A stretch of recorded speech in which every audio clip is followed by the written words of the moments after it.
listos. Comenzamos.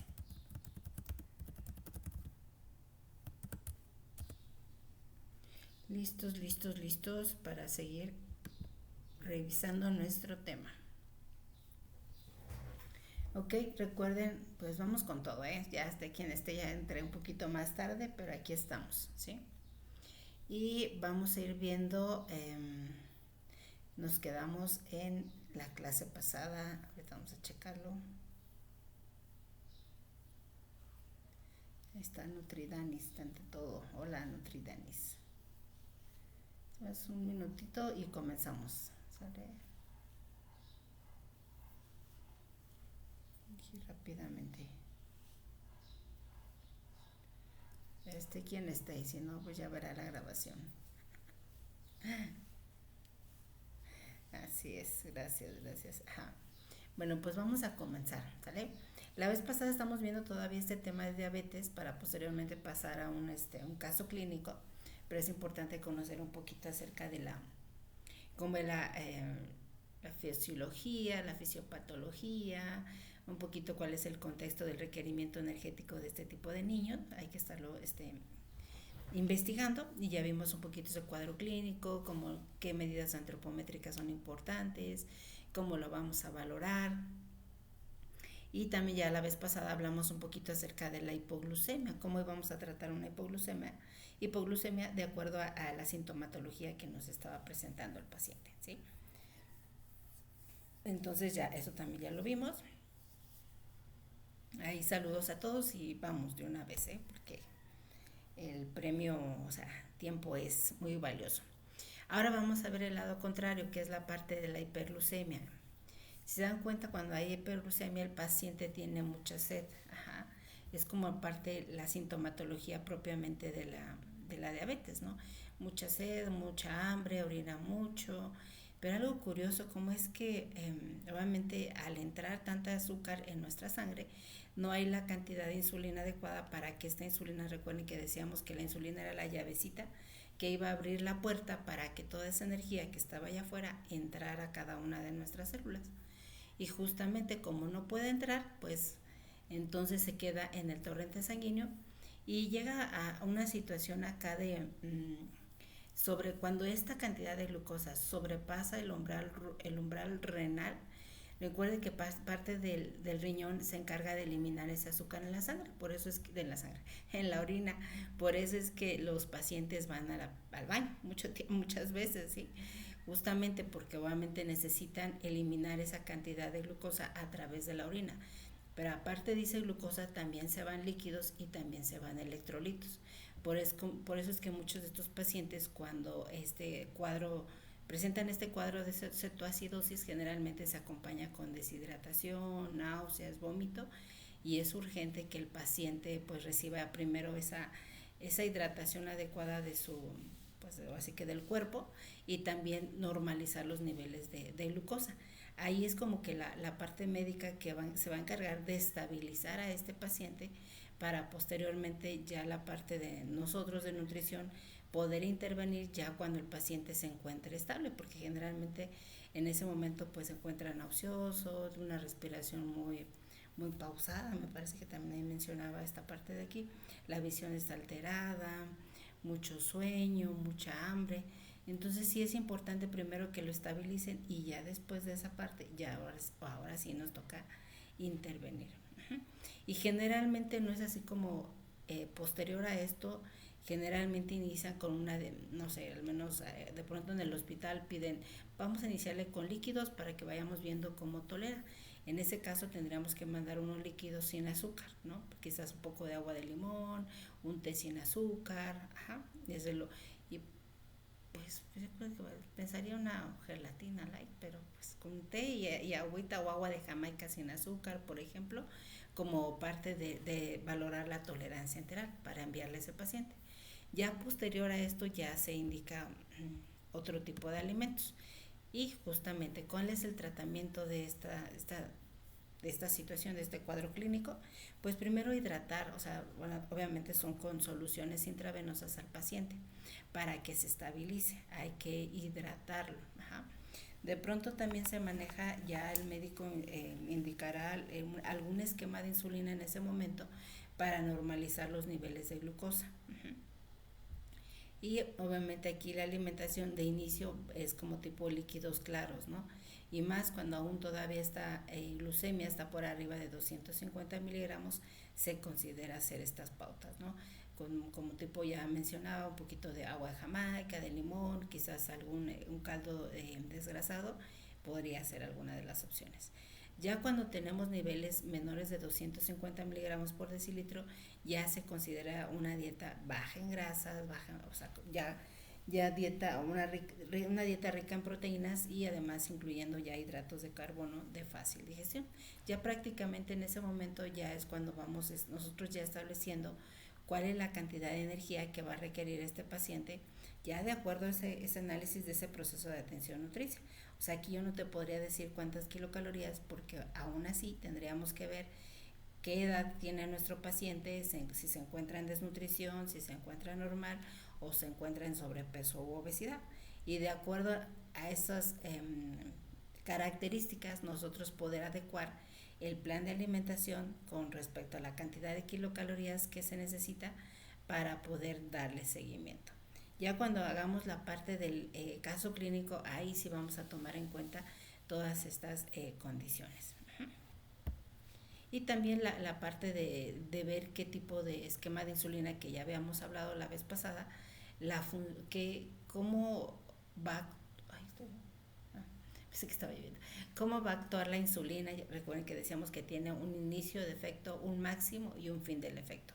En el máximo efecto, procurar dar una mayor cantidad de hidratos de carbono para que realmente se ingiera esa cantidad de energía y el niño continúe con su crecimiento, ¿sí?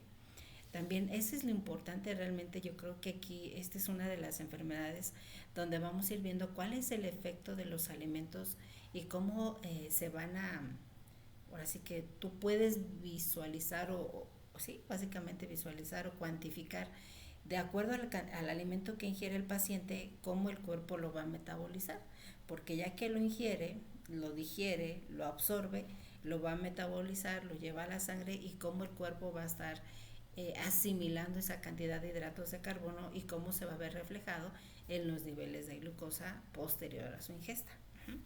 Ese es como que, pues ahora sí que mientras están en el hospital, pues ya va a depender mucho pues no depende más si les toman el Destrostix antes del desayuno, 2 horas de postprandial, 2 horas después del desayuno, antes de la comida, después de la comida, al igual que la cena, ¿sí?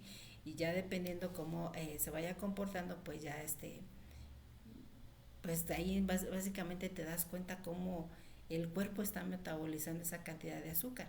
Aquí es importante sí que les dejemos una hojita donde te anote cuánto es lo que está comiendo, porque no sé, de pronto acá en el hospital no estamos todo el tiempo ahí, solamente estamos por la mañana, entonces le pedimos al familiar que nos anote de lo que le llevaron de cena cuánto se come. Aquí sí es importante cuantificar para que te des una idea cómo esa cantidad que ingirió realmente se vio reflejado en la glucosa. O puede ser que de pronto no cenó y le dio una hipoglucemia, pues ahí sí no se vale. Tenemos que garantizar que coma, porque si no come y tú le pones la insulina, le va a dar una hipoglucemia. Y también si le estamos dando más, pues de pronto la cantidad de insulina va a ser insuficiente para cubrir ese exceso de hidratos de carbono que estamos manejando. Es importante que sepamos qué cantidad le van a estar poniendo de insulina y generalmente para cuando llegan a este cuadro clínico también llegan por algún proceso de alguna gastroenteritis, de alguna infección de vías respiratorias, de alguna infección de vías urinarias. Recuerden que parte de cuando el paciente trae un exceso de azúcar, también la parte inmunológica se encuentra comprometida, son más susceptibles a infecciones. Y justamente en esas condiciones el paciente debemos estar ahí se me va a ir, ya se les iba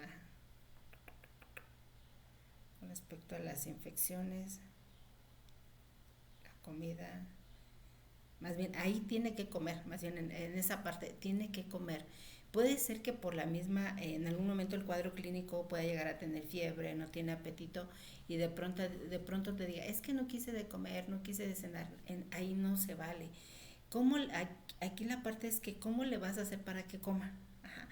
Por eso es importante que este tipo de pacientes en su mayoría te van a referirlos porque requieren de tu intervención, porque tú necesitas aplicar esa encuesta dietética para saber cuáles son los hábitos del paciente, qué alimentos ingiere, en qué cantidad los ingiere y en qué horarios los ingiere, porque depende de eso también tú vas a indicar ese plan de alimentación, vas a llevar ese plan de alimentación a la cocina del hospital para que te preparen esos alimentos y asegurarte que realmente el paciente se los vaya a comer.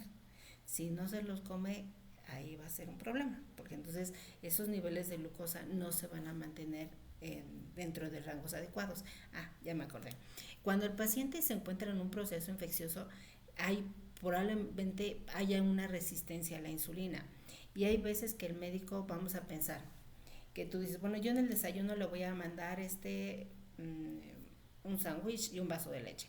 En promedio son 2 rebanadas de pan, son 30 gramos y el vaso de leche 12 gramos. 42 gramos. Dices, ahorita vamos a ver un poquito del conteo de hidratos de carbono. Yo requeriría por lo menos 3 unidades de insulina rápida para poder metabolizar esa cantidad de hidratos de carbono. Y puede ser que el médico le puso otras 3 más, le puso 6 por poner un ejemplo. No quiere decir que porque le puso 6 tú le vas a meter más hidratos de carbono. Tú vas a hacer tu plan de alimentación de acuerdo a la cantidad de kilocalorías que requiere el paciente. Si ya dividiste tu plan, a mí me ha funcionado, ya cuando veamos el caso les voy a decir cómo lo hago yo y me ha funcionado muy bien. Realmente cuando tú ya distribuyes tu plan de alimentación, esas 3 que da además el médico es probablemente porque aún los niveles de glucosa están muy elevados, entonces da como un extra para ayudarle a disminuirlos en lo que el cuadro clínico va mejorando y la respuesta del paciente también. Entonces tú sigues dejando tus mismos 3 y a lo mejor al siguiente día evalúa el médico, sabes que ya no le vamos a dar 6, nada más le vamos a dar 5. Entonces nada más le va a dar 5 unidades porque ya vio que no necesita las 6 y ya mejoró mucho, el paciente ya está más estable y ya. Pero yo a la insulina no le muevo, esa es cosa del médico. Sí, ya al menos si algún momento hay alguna duda que tú tengas con respecto a la cantidad de insulina y a la cantidad de energía que tú vas a estar manejando, te recomiendo que te acerques al endocrinólogo para que se pongan de acuerdo cómo van a distribuir la comida, qué horarios de esquema de insulina, qué tipo de insulina le va a dejar para que en base a eso tú puedas adecuarlo. Y también pregunta, ¿por qué le cambió el esquema? ¿Por qué esto? ¿Por qué lo otro? Porque hay veces esa parte no la vamos a poder mover nosotros, esa es responsabilidad del médico. Lo que sí nosotros podemos mover es ajustarle la cantidad de comida de acuerdo a esa cantidad de insulina que le van a colocar. Entonces sí es importante que en todo el tiempo, o sea, no te quedes con las dudas, pregunta, pregunta, pregunta. Porque a veces tendemos mucho a como que, pues yo pienso, ¿no? O sea, como que, ¿cómo se me fue la palabra? Como que, pues ahora sí que no corroboramos la información que nosotros estamos pensando. No se me fue ahorita la palabra que ahí en ese momento ajusta. Entonces sí es importante que tú la corrobores, ¿sale? Ahora, con respecto al ejercicio, este también me gustó muchísimo. Hay de pronto el paciente, o algunos niños que sí de pronto les gusta hacer mucha actividad física, algunos juegan fútbol, algunos otro tipo de deporte, ¿no? A mí este cuadrito me gustó mucho porque en base a esa cantidad de glucemia sí van a requerir que tengan un apego más a estarla vigilando y para que puedan ingerir la cantidad de hidratos de carbono que el niño requiere. Este tipo de pacientes sí requiere una orientación alimentaria mucho más minuciosa y quizás un poquito más repetitiva, porque en una primera consulta de pronto va a ser tanta información que no va a retener toda esa información. Quizás en las siguientes consecutivas vamos a requerir reafirmar todavía parte de esa información que ya le hicimos llegar y la misma mamá se va a dar cuenta que dice, bueno, es que unos me dicen una cosa y otros me dicen otra y ahí de pronto también la vamos a confundir, ¿sí? Pues ahora sí que por lo menos que paso a paso vayan comprendiendo cómo manejar sus niveles de glucosa. Ahora también ya hay mucha información en las redes que también de pronto las va a confrontar en realmente a quién hacerle caso, pero bueno, ya es parte de esto, ¿no? Sí es importante que de acuerdo al ejercicio aquí en esta tablita, por ejemplo, te va diciendo si este ejercicio es de menor de 30 minutos y tiene una glucemia menor de 100, pues sí que ingiera una porción de hidratos de carbono que equivale a 15 gramos, ya sea alguna porción de fruta, alguna porción de cereal, porque es lo que va a utilizar en esa actividad física que va a realizar. Pero si es mayor de 100, no requiere esos hidratos de carbono extra. Esta tableta a mí me gustó muchísimo porque dije, ay, mira qué interesante. Y ya de acuerdo a la actividad, si esta actividad es más de una hora, pues ya te va también dando las pautas de poderlo hacer, ¿sí? Generalmente, al menos acá en México, lo que nosotros utilizamos es el sistema mexicano de equivalentes, donde por grupos de alimentos casi las porciones, bueno, ya sea porción o equivalente, que realmente a veces yo manejo más la parte de porción para el paciente, porque equivalente como que el término de pronto me los distrae, ¿sí? Pero entonces la cantidad de equivalentes por grupo en promedio son de 15 gramos. Aquí lo importante es que le enseñemos que esos 15 gramos van van a utilizar en promedio entre una unidad de insulina rápida o ultra rápida para poder metabolizar esa cantidad de hidratos de carbono. Este conteo ahorita vamos a ir viendo, ya por ahí estuve viendo algunos videos y pues prácticamente de pronto no me ha gustado. ¿No? Más adelante vemos si cuando hagamos nuestro caso clínico lo podamos comparar sobre el método que yo les estoy mencionando y también poderlo comparar con esa parte de conteo de hidratos de carbono para que tú puedas ajustarlo. Básicamente yo he notado que una u otra te aplica, aunque pues realmente sí el conteo de hidratos de carbono te va a permitir un poquito más flexibilidad con respecto a los alimentos que vas a ingerir. Aquí todo va a depender del paciente que tengamos enfrente. Si este paciente es más disciplinado, va a ser mucho más factible que con el conteo de hidratos de carbono pueda normalizar los niveles de glucosa. Ahorita vamos a ir en ese punto para mencionarlo. Que es importante también que realice alguna actividad física, así como pues tan solo este paciente como todos necesitamos realizar esa actividad física. Esto va a ayudar a que mejore pues ahora sí que la utilización de esa glucosa, evitar que se acumule, mantener un peso saludable, mantener una función cardíaca, respiratoria adecuada y que los niveles de esas grasas en el cuerpo pues realmente se mantengan dentro del rango. Y algo muy importante, también la parte del estado de ánimo va a ser mucho mejor. También se ha notado que la persona que hace ejercicio también refleja un menor estrés, porque a final de cuentas, pues yo creo que ahí tiene que ver qué tipo de ejercicios, porque siento que algunos, por ejemplo, el tipo ese de CrossFit, que no, ay, yo los veo que son muy intensos. No sé si algunos de ustedes hacen CrossFit, pues digo, wow, esos no sé hasta qué punto sientan todo ese estrés, ¿no? Pero quizás una caminata, natación, bicicleta, ahí va a ser muy diferente, ¿sí? Ahí hay que estarlo checando. Uh-huh.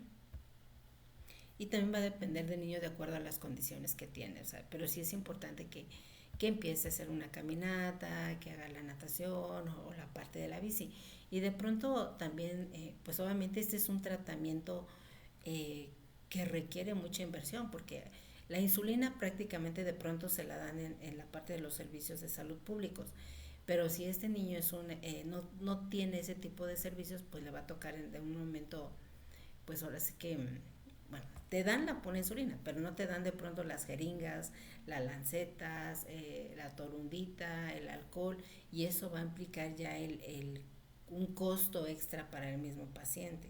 Hay veces que nada más les dan la insulina, o hay de pronto dicen no hay existencia y le va a tocar al paciente poderla adquirir. Uh-huh. Entonces sí ahí consideren que pues también de pronto decir, no tienes que irte a natación, pues eso va a implicar que tenga que invertir en hacer esas clases. Pero sí de pronto podría salir a caminar, a trotar y también eso se considera. Realmente hay muchos ejercicios que podemos hacer que implique un movimiento en nuestro cuerpo, que implique una elevación de nuestra frecuencia cardíaca y respiratoria y esto a la par hay un gasto energético con esa actividad y muchos de ellos no necesariamente necesitamos invertir económicamente, ¿sí? Sino más bien muchos de ellos están accesibles. Simplemente salte a caminar y trotar y eso va a implicar ya un gasto energético para ti. ¿Cuánto te está costando? Pues nada, nada más el esfuerzo, ¿sale? Ahí sí, de pronto. Uh-huh. Y es como que la parte del hábito de hacerlo todos los días. Porque de pronto me decía por ahí una pacientita de pronto, oiga doctora, pero ¿cuántos días tengo que hacer ejercicio? Ok, ¿cuántos días de la semana te quieres sentir bien? No, pues todos los días. Pues todos los días. Quizás de momento los fines de semana no va a implicar quizás irme pues a la natación o irme a alguna actividad de estas. Quizás a lo mejor yo a veces le digo también a la mamá, póngalo a lavar los trastes, a barrer, a trapear, a limpiar su cuarto, porque todo eso implica un gasto energético. Ahora los niños, ahora realmente muy pocos en algunos lugares hacen ese tipo de actividades, pero realmente yo noto que cuando hago eso, me canso más que ir al gimnasio. Entonces digo, oh, esto es muy agotante. Y luego les digo a las mamitas, si no quiere hacer ejercicio, pues póngalo a hacer eso, porque de verdad que cansa, ¿eh? Cansa ponerte a barrer, ponerte a trapear, ponerte a lavar, planchar, lavar los trastes, todo eso es cansado. Así es que, pues, ahí hay otro tipo de actividades que puede hacer el chiquitín. Uh-huh.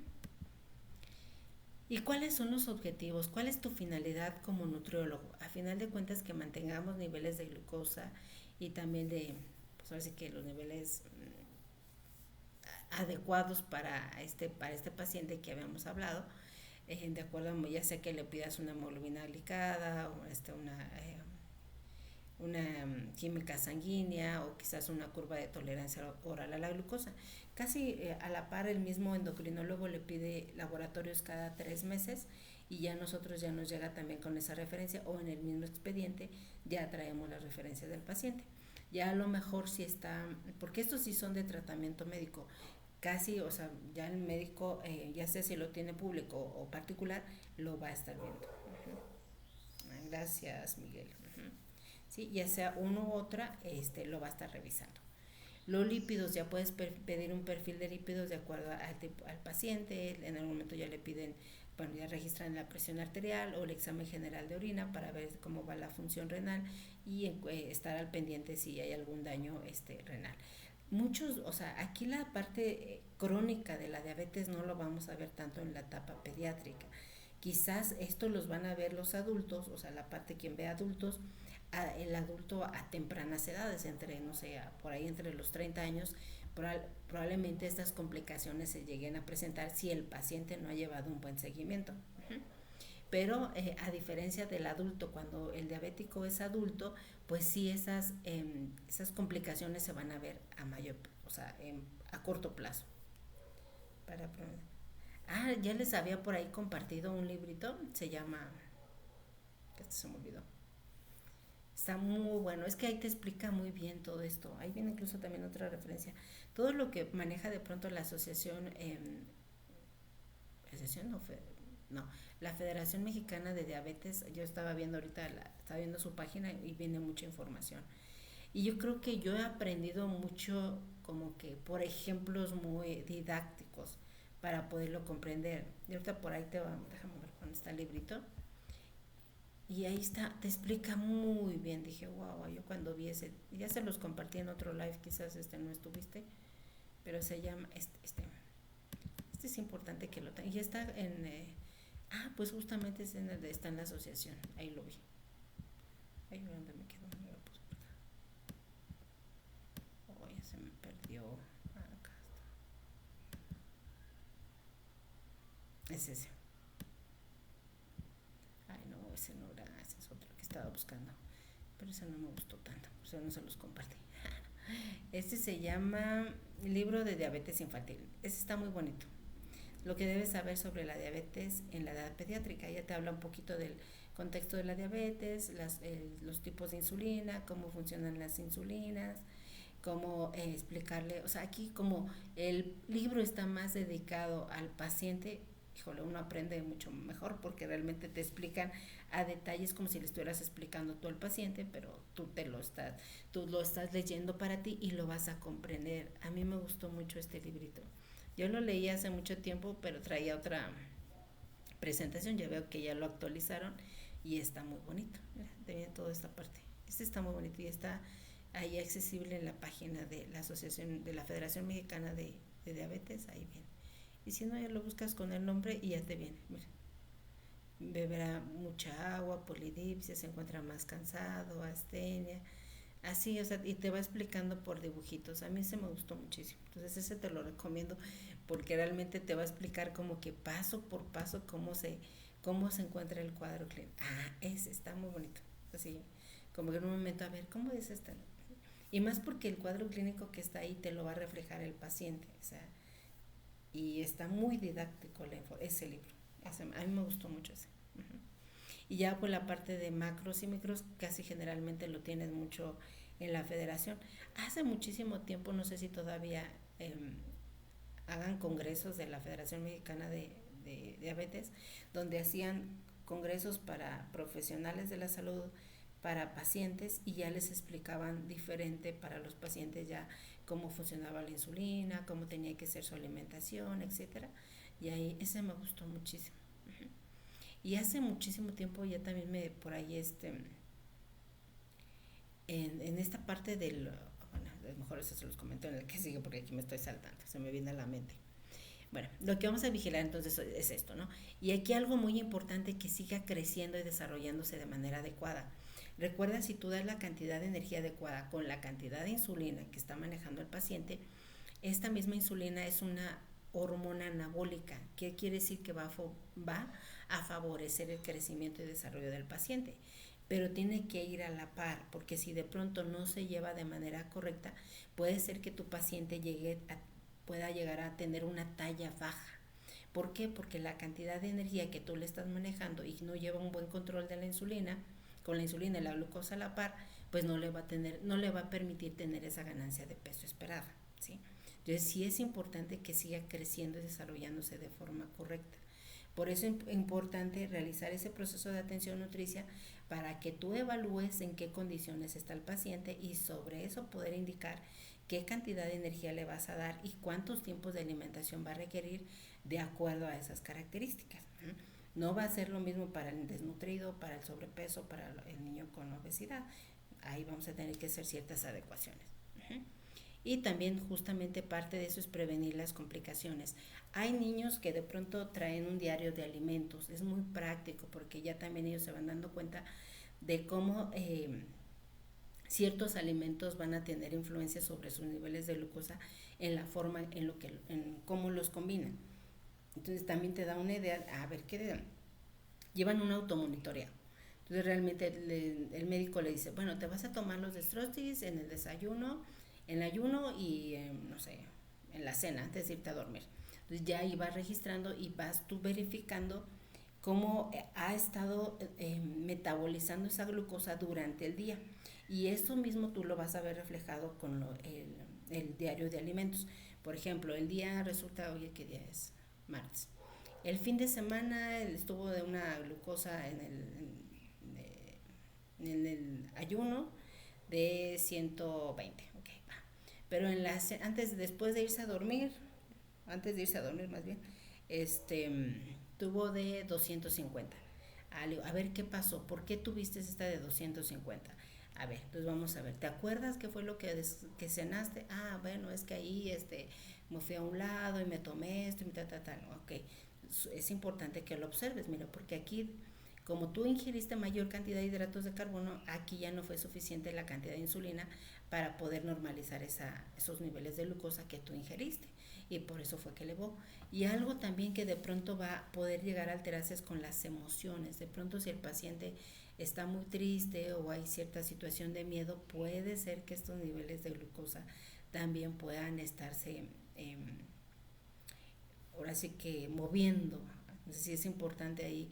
Y también hay que ver el ejercicio, porque de pronto, a ver, ¿por qué aquí no sé, si traías 140 de glucemia y después te fuiste a 70? ¿Qué pasó? Ay, no, es que me puse a brincar la cuerda, o me puse a jugar con mis amigos, o me fui al parque y no me comí nada, ¿no? Entonces sí es importante explicarle ahí para dar ese seguimiento de cómo esa glucosa se va a estar metabolizando durante el día y cuál es la cantidad de alimentos y en qué cantidad los va a ingerir para que esa glucosa se comporte así.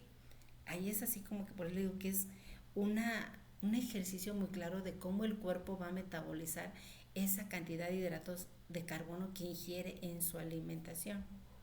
Hola, Brandon, llegó tarde, sí, tienes retardo. Te va a tocar invitar las palomitas para todos. Uh-huh.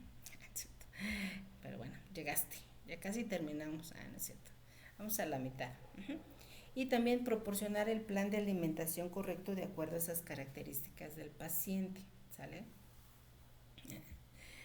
Así es. Y ya cuando hagamos nuestro ejercicio, pues ahí lo vamos a ver. ¿Qué es importante? Ya da la IDR para la edad o para, en este caso, tanto para la edad o para la talla. Porque de pronto va a haber niños que quizás tienen una talla afectada. Tiene una edad de 10 años, pero tiene una estatura de un niño de 7 años. Ahí tendríamos que hacer un ajuste de la ingesta de diaria de energía recomendada para 7 años, no para el de 10, porque va a estar más, va a tener una estatura más baja, ¿sí? Y si yo le doy para 10, pues de pronto lo puedo llevar a sobrepeso u obesidad, ¿sale? Entonces sí es importante saber realizar bien nuestro proceso de atención nutricia para darle ese seguimiento. En cuanto a los macronutrientes, probablemente los hidratos de carbono hay quien se sugiere hasta 45-65%. Aquí lo importante es que de preferencia sean complejos y que tengan un adecuado aporte de fibra. Y además de bajo índice glucémico. Aunque recuerden que aquí la carga glucémica va a disminuir mucho cuando nosotros combinamos de todos los grupos de alimentos. Cuando tú ya metes proteínas y metes grasas en ese tiempo de alimentación, va a hacer que esta digestión sea más lenta y por lo tanto ese flujo de glucosa a la sangre también va a ser mucho más, va a tardar más tiempo, va a ser más fluido, digamos, hasta cierto punto, va a ser de manera constante y no va a ser de sopetón. A diferencia cuando solamente me comía muchas galletitas, me siento con muchísima energía. Pero así como va a subir la glucosa, va a disminuir y otra vez voy a volver a comer en condiciones normales. En condiciones de diabetes, si come muchas galletas y no puse insulina, pues esa glucosa va a estar elevada por más tiempo. Las proteínas del 10 al 35% y las grasas del 20 al 35%. Generalmente yo me guío sobre estas referencias, aunque realmente también es importante considerar, generalmente, por ejemplo, en niños con menos de 1500 kilocalorías, pues yo le doy 10 de proteína, 30 de lípidos y 60 de hidratos de carbono y nos queda un muy buen plan de alimentación.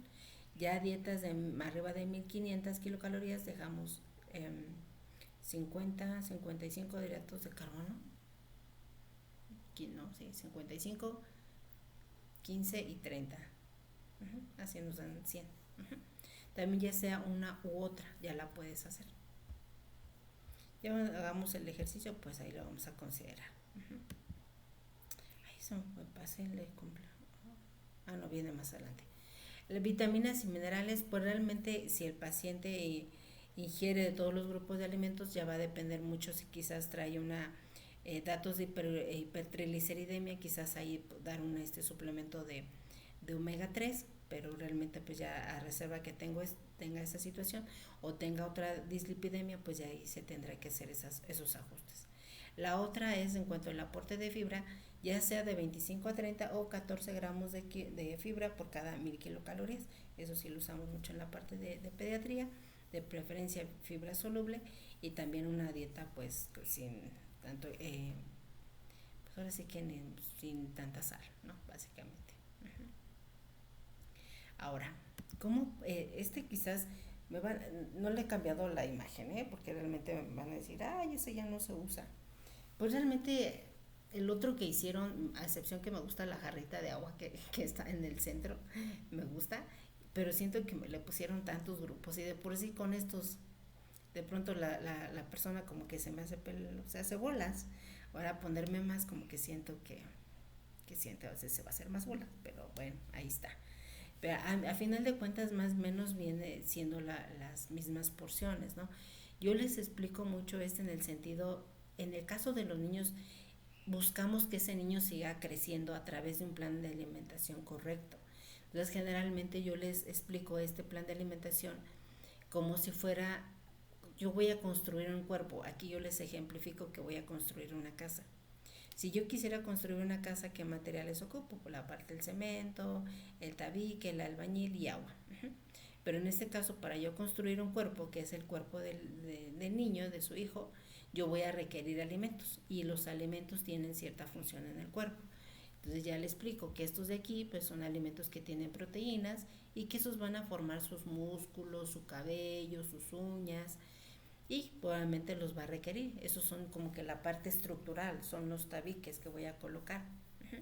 Pero que estos tabiques no se pegan solos, yo necesito contratar el albañil, a pensar que de para que lo tome y lo empiece a colocar uno arriba del otro.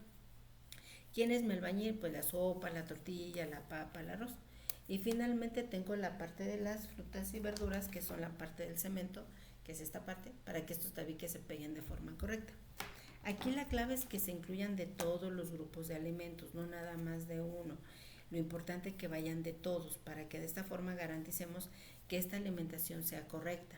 Aquí la parte de la leche sí es importante en los niños por el aporte de calcio. Generalmente los aportes de calcio no los alcanzamos sin una dieta que no incluya leche, sí la necesitamos y esta edad es donde hay una mayor densidad ósea, entonces ahí considérenlo. Quizás para un adulto me da igual si no toma leche, no la tome, no pasa nada, pero en un niño sí, estamos formando huesos. En los adultos ya se formaron, por más leche que se tome, pues ya no se van a fijar en los huesos, pero en un niño sí. Entonces sí es importante que por lo menos a lo mejor dos, ya sea, bueno, va a depender mucho de la edad, pero más o menos a lo mejor dos tacitas durante el día, una en la mañana y por la tarde, le va a ayudar.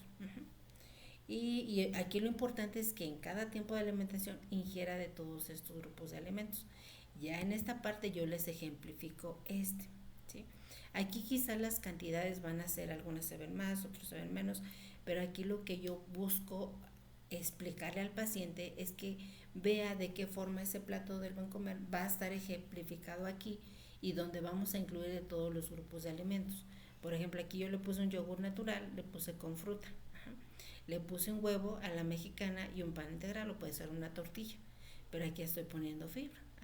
Pero aquí si te das cuenta, yo aquí estoy incluyendo de todos los grupos de alimento.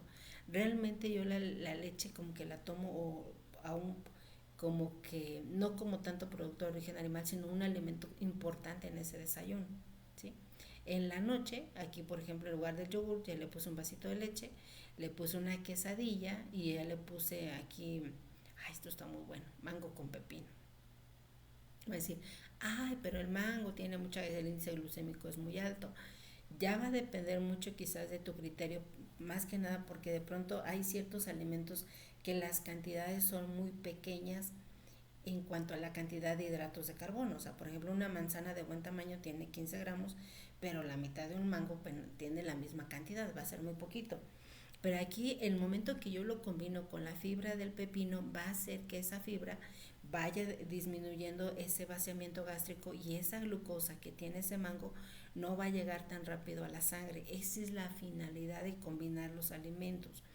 No solamente porque yo ahí sí, pues ahora sí que respeto a quien dice, no, yo no le doy ni mango, ni piña, ni sandía, ni pastas, ni arroz, yo creo que ahí yo me enfoco más en que realmente aprendan a comer de todos los grupos de alimentos y que los combinen. Por ejemplo, en relación a de ahí le explico a la mamá, imagínese, a usted se le antojó una sopa de pasta, o arroz, o un espagueti. ¿Cómo le puedo hacer para que porque es pasta y es justamente tiene más hidratos de carbono, están refinados, van a llegar más rápido a la sangre, así solitos? Pero si yo a esa pasta le agrego verduras, esa fibra de esa pasta va a hacer que esa carga glucémica disminuya y va a enlentecer ese vaciamiento gástrico.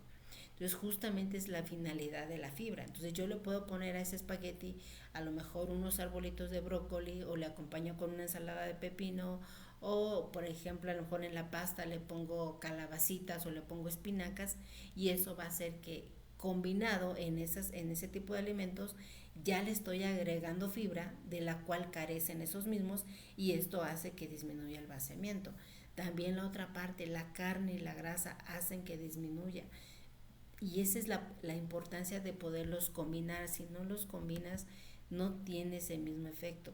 Tú misma date cuenta, y al menos yo noto que cuando como mi desayuno, mis comidas están proporcionadas de todos los grupos de alimentos, realmente yo me siento satisfecha. O sea, digo, no, pues ya, o sea, no tengo hambre, no tengo ansiedad por estar picoteando entre las comidas, porque generalmente de una comida a la otra llego perfectamente bien, sin hambre de desesperación.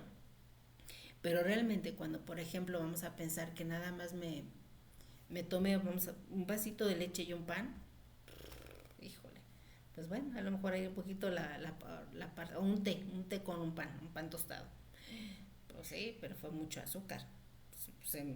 O sea, rápido se digiere, se metaboliza, se absorbe, se almacena. Si no lo ocupé, el excedente, si lo ocupo, pues ya lo estoy ahí metabolizando. Pero otra vez voy a volver a comer. A diferencia de cuando lo hago combinado, siento mayor saciedad.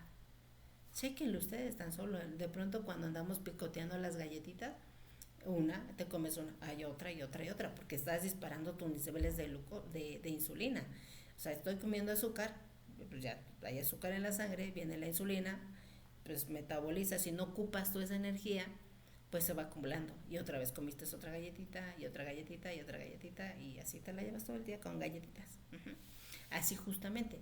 Pero ¿qué pasa si a lo mejor en esa alimentación ya fue incluso quizás unas tostadas de jamón, de frijoles, ya es algo más sustancioso que te va a dar una mayor satisfacción porque ahí eh, esa digestión va a ser un poquito más lenta. Uh-huh. Y aquí, por ejemplo, en la comida yo puse a lo mejor un caldo parece de pollo con verduras, le puse tortilla de maíz, una fruta y agua natural. Uh-huh. Entonces, aquí es la clave incluir de todos los grupos de alimentos en cada tiempo de alimentación. Ya de pronto si ves el paciente que es un poquito más, no respeta tanto las cantidades, pues sí, ahí quizás yo quitaría ciertos alimentos. Pero no, yo digo, a ver, mejor aprende a comer bien y también ve observando cómo esos alimentos, conoce cómo tu cuerpo está utilizando esos alimentos, porque eso se va a ver reflejado en tus destrostics, cómo todo esto va a influenciar para que tú mantengas esos niveles de glucosa dentro de los rangos normales. Es ahí. Y si el paciente toma riendas de su propia enfermedad, va a ser mucho más fácil que pueda seguir adelante.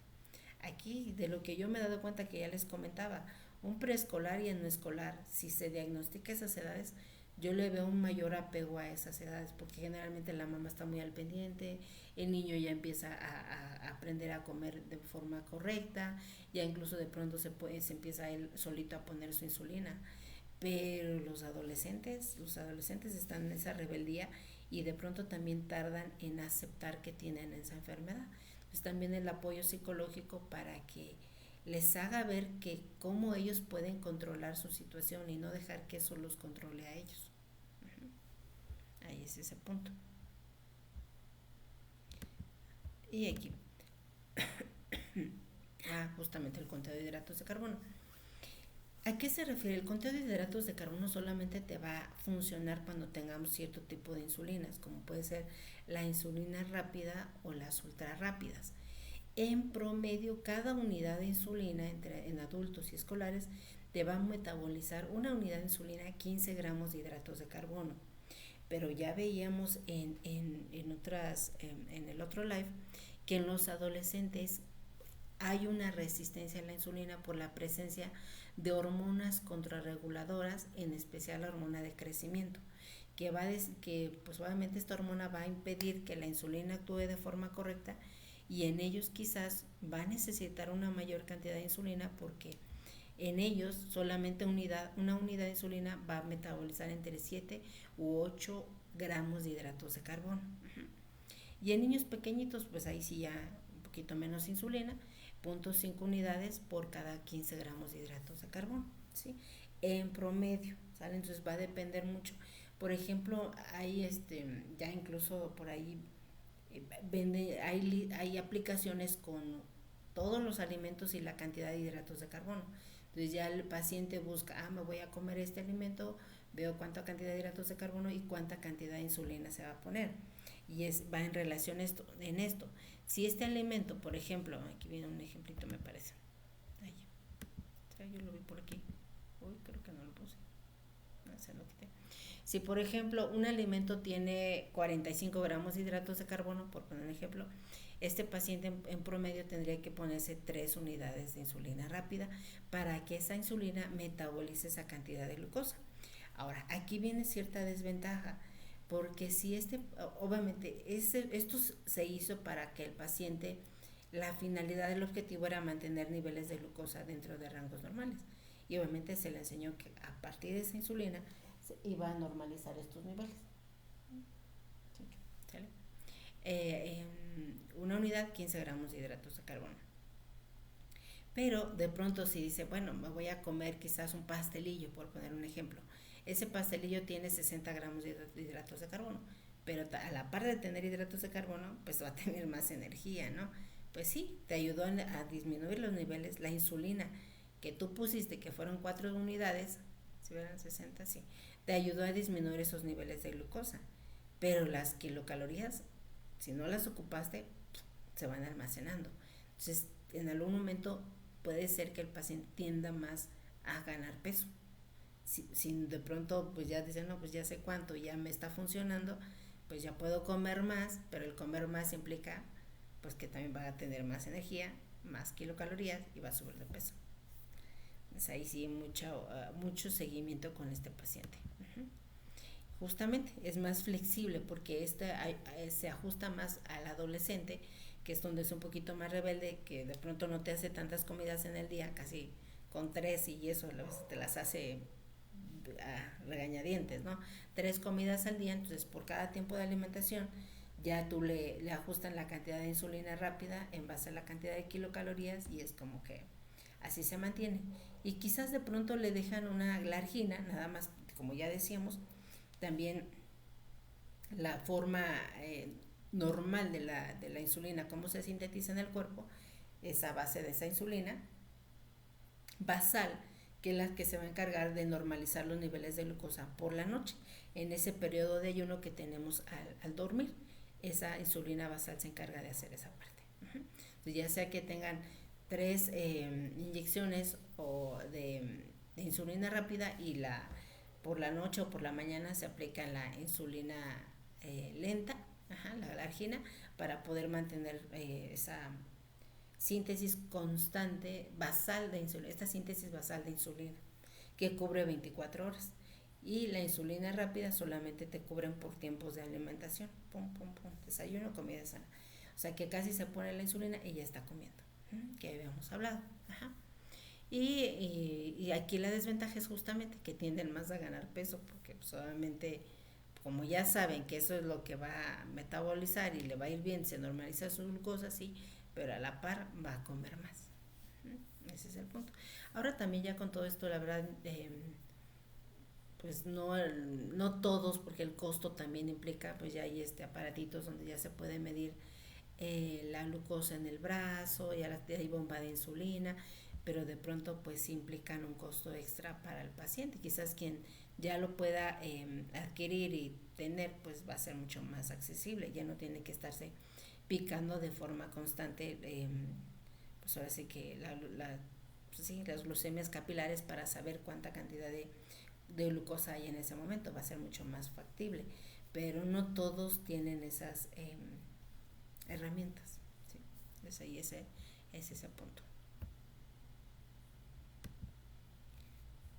Y sí estaba el ejercicio, mira. Por ejemplo, tenemos un paciente que en una comida requiere 75 gramos de carbono y tiene una relación de 1 a 15.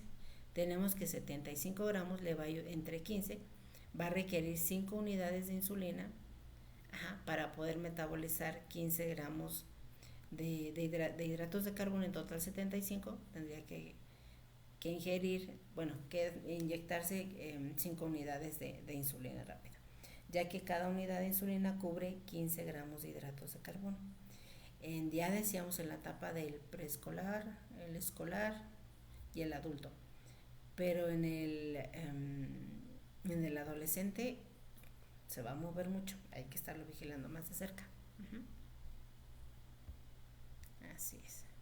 Ya cuando hagamos el ejercicio vamos a comparar esto con el método tradicional, y más o menos ahí va sobre eso mismo. Va a depender mucho más allá esto del esquema de insulina que tenga el paciente, porque quizás en una paciente que tú tengas con insulina rápida, bueno, ahí quizás todavía puede ser, por ejemplo, las embarazadas, ¿no? Que tienes insulina rápida y insulina intermedia, ahí te va a variar un poquitillo, ahí quizás, bueno, de ahí es tu mayor pico de insulina, es a las entre 1 a 2 horas, entonces realmente, pues sí, en el desayuno cubriría la insulina rápida, la intermedia cubre la comida y en la cena otra vez cubre la rápida. Uh-huh. Pues, también hay. Depende mucho del tipo de insulina que tengas. Y es importante, ya como mencioné la vez pasada, que conozcamos cuáles son, cómo funcionan esas insulinas para que tú puedas adecuar ese plan de alimentación de acuerdo a ese tipo de esquema de insulina, porque ese no lo vamos a poder cambiar nosotros. Ese es el que le estableció el médico. Ya al menos que tú notes que ha tenido hiperglucemias, que no le ha mantenido buenos niveles de glucosa, pues ya te habla con el médico y coméntale si hay algún ajuste o se puede hacer algún ajuste o no hay ningún cambio, pero yo eso no le muevo. O incluso el mismo paciente ya le da indicación, digo el mismo paciente, el médico ya le da indicaciones al paciente de qué hacer en ciertas situaciones de acuerdo a los rangos de glucemia que esté presentando. Ya le dice, no, pues póngale otra unidad, tal, así. Pero ya eso es indicación médica, nosotros no hacemos nada y no le movemos, porque ese no es nuestro trabajo, ¿sí? Eso le toca a él, no a nosotros. ¡Qué felicidad! Ya acabamos. Dudas, comentarios y o sugerencias. Ya el día de entre mañana, ¿qué día es mañana? Miércoles, sí. Miércoles o jueves ya vamos a ver el caso clínico. Ahora sí vamos a ir a analizar los datos. Ya por ahí los tengo de un pacientito que vi hace poco en la consulta externa, un diabético tipo 1. Él está normal de peso, pero tiene un esquema de insulina, se pone 3 inyecciones de insulina rápida y la glargina es la que se mantiene la insulina basal, y le ha ido bien, se han normalizado las glucosas y va bien de peso, va bien de talla, y la parte en base a eso hay que hacer la división los tiempos de alimentación para, por ejemplo, ese niño, ahorita me acordé, él por ejemplo, en el desayuno se ponía, no sé, 3 unidades, ¿no? Pero nada más se tomaba un vaso de leche y se iba a la escuela. Y en la escuela ya le daban el lunch, por ejemplo, ya le daban que las lentejas, que las tortillas, que la sopa, y ahí ya no se ponía insulina. Entonces le digo, a ver, no, o sea, tenemos que ver que quizás si por algo no te puedes llevar, porque de pronto llevarse la insulina, porque te debes tener bajo ciertas condiciones, pues mejor come bien en un desayuno, que es donde te pones la insulina y que realmente esa glucosa que tú ingeriste, hidrato de carbono que tú ingeriste, que realmente se metabolice, que vaya a tu cuerpo y genere esa energía y que se mantenga constante, y quizás ya la parte del pequeño lunch que tienen en la escuela, que le bajes la cantidad, porque ahí o sea, obviamente comes mucho, pero como no te pones insulina, se está presentando hiperglucemias ahí y no se pone insulina, porque obviamente tendría que llevarse un refrigerante para poder mantener su insulina, llevar la jeringa, llevar el algodoncillo para poderse inyectar, o realmente pues están las plumas, también podría ser, pero las bombas, ¿no? Sería un poquito más accesible, pero es un niño de escasos recursos que pues no. Y así como digo, a ver, vamos a ver, necesitamos de qué forma te podemos apoyar, cómo podemos hacer para que estos niveles de glucosa se mantengan adecuados durante el día, pero qué es lo que tú acostumbras a hacer, y más o menos poder acordar de qué forma podemos manejarlo, porque también, pues sí, cargar todo eso, todo lo que de pronto llevan, y todavía cargarte tu insulina, pues ahí sí, si lo amerita, pues va a tener que hacerlo, ¿no? Pero vamos a ver de qué forma, si hacemos estos ajustes, ayuda a que esos niveles de glucemia se mantengan dentro de rangos normales. Entonces ya vas vigilando ahí. Uh-huh. Y es ahí como lo hacemos. ¿Sale? Dudas, comentarios, sugerencias. Es muy bonito este tema, la verdad. Y ya cuando lo conoces y sabes cómo poderlo implementar en el paciente, pues ya solito sale. Porque de verdad es un O sea, a veces nos da miedo las insulinas o de pronto no adecuamos la cantidad de alimentos a esa insulina. Hay que saber qué insulina tiene. Ya veíamos la vez pasada este cuadrito que viene ahí en ese libro que les comenté. Ay, me gusta mucho ese porque ahí aprendí cómo funcionaba este. Este me gustó. Este, este viene ahí. Inicio del efecto, máximo efecto y fin del efecto de cada una de las insulinas para que tú sepas que en este máximo efecto puedes meter un poquito mayor cantidad de hidratos de carbono porque es donde esta insulina está teniendo esa capacidad de poder disminuir esos niveles de glucosa sanguínea. Pero si tú le metes la mayor comida al inicio, pues no, la va a tardar más tiempo y esa hiperglucemia va a tardar más tiempo en disminuirse. Por eso es importante que conozcas qué tipo de insulina tiene y todas ellas trabajan de forma diferente. ¿En qué proporción se va a afectar la talla en estos pacientes? Si de pronto dejan de crecer si no llevan un buen seguimiento, porque de pronto vamos a pensar, si nos llega a pasar que no se pusieron la insulina, y obviamente no entra esa energía a la célula y dejan de crecer. O sea, cómo la célula va a producir tejidos, va a producir nuevas células si no tiene energía para construir. Y como no hay insulina, pues toda esa glucosa se mantiene fuera, porque llega a pasar que dicen, no, pues es que no me la dieron aquí, no tenía para comprarla, y si eso pasa de manera muy consecutiva, por mucho tiempo, pues obviamente van a dejar de crecer, porque por más que coman, no se puede metabolizar toda esa cantidad de energía. Entonces, con el tiempo van dejando de crecer. Recuerda que como que el síntoma como se rápido que aparece como sospecha de diabetes es la baja de peso. ¿Cuál es el libro? Ay, como dijimos que se llamaba el libro, te lo pongo. Acá está, mira. Todo lo que debes saber de la diabetes infantil, así se llamaba. Así se llamaba, así se llama. Libro, aquí, lo que debes saber sobre diabetes infantil en la etapa pediátrica, en la edad pediátrica, así. O lo puedes encontrar como diabetes infantil, una u otra. Y también la página de la Federación Mexicana de Diabetes, muy buena. Ahí no recuerdo cómo se llama el médico que hizo mucho material didáctico de todo esto, describió mucho todo el cuadro de diabetes y todo eso. Muy bonito lo que tiene ahí. Ahorita se me olvidó el nombre. Por ahí hasta tengo un libro de por ahí, con el momento también me sirvió muchísimo para comprender cómo se manifiesta la enfermedad y saberlo identificar en el paciente y orientarlo para que él también lo sepa hacer y él adecue también su plan de alimentación de acuerdo a estas características.